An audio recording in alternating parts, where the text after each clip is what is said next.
All right, guys. Hey, Kevin here again. I've got Coach Rebecca, Coach Greg. One more time. We are going to go over event 3. Yeah, event 3, Bull in the Ring. So here's how it's going to work. This is going to be a really neat event. We're going to have 8 lifting platforms around the pitcher's mound with gates around the platform, so that way athlete or spectators and fellow athletes can be watching. So there's going to be 8 lifters lifting in a circle on their individual platform. So the energy should be high. If you got there last year for the ladder, very cool event. We're excited for this one too. So here's how this one's going to work. You're going to have a 5-minute window. Partner 1 is going to establish a 1 rep max clean and jerk. Now, when we start, every lane will have a platform.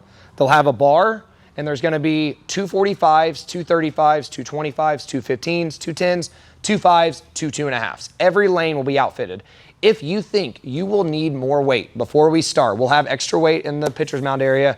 If you're like, hey, I plan on snatching 405, then we will get more weight for you. Okay, but just keep that in mind that every lane will be set up with the same amount of weight. At the count of 3, 2, 1, go, your bar starts empty, weight starts off your platform. You are not allowed to lift with any weights on the platform for safety. So at 3, 2, 1, go, they are allowed to add their weight. They can help each other. Judge is not responsible for helping. So Coach Rebecca is gonna do the clean and jerk. She's gonna open at 225. Coach Greg, every lane will have one of these right here where it shows us how heavy athlete 1 is lifting, okay? So she is, just kidding, she's gonna open up at 315. So she's gonna set up 315 pounds on the bar. This is a clean and jerk. The only rule is this cannot come from the hang. You can do a power clean, you can do a squat clean, you can do a strict press, push jerk, split jerk, squat jerk, somehow, some way. Ground to shoulder, shouldered overhead. Once the judge gives you a good lift, you can drop that bar. You have 5 minutes to find a 1 rep max.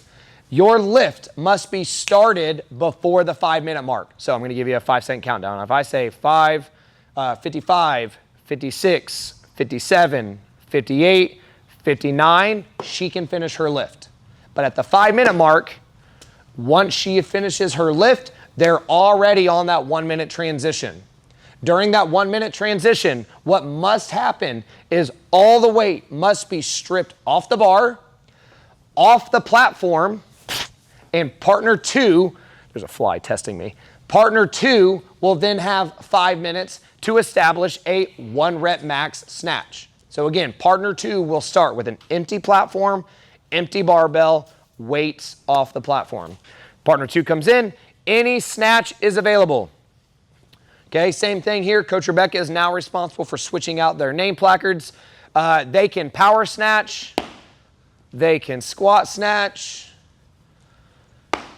they can split snatch if you want, if you're that inclined, but somehow, some way we must show control.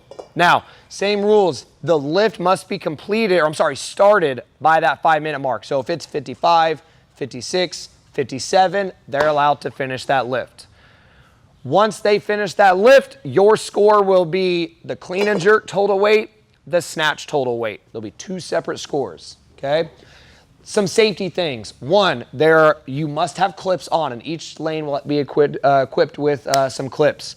You must have all the weight off of your platform if you are not lifting it. So if you have change plates around, it must be off the platform. If anything other than your feet touch the platform, a no rep will be given. So if you are doing a clean and you fall to your knees and you stand back up, if your knees hit the ground, just go ahead and stop that lift. Okay, so just from a safety aspect, if that hits. And then other than that, remember during that 1-minute transition period, you must strip all of your weight off the platform, so that way partner 2 starts with an empty barbell. If you miss the jerk. If you miss the jerk, let's say that, say Coach Rebecca's back here and she's cleaning. If she does her clean, successful clean, goes to do a jerk and she misses the jerk, she is not required to go back to the ground. All right, so she can do a clean. Let's say she misses her jerk. No rep. She can stay right here and reattempt that jerk. Once she has control, good, then she can drop that bar. So yes, if you miss the jerk, you are not required to start all over. If you stay in your front rack, finish that shoulder head. But if you get out of your shoulder, you must drop that bar and reset. So That is event 3, Bull in the Ring. Let's lift heavy. Let's have some fun. Good luck, and we'll see you soon.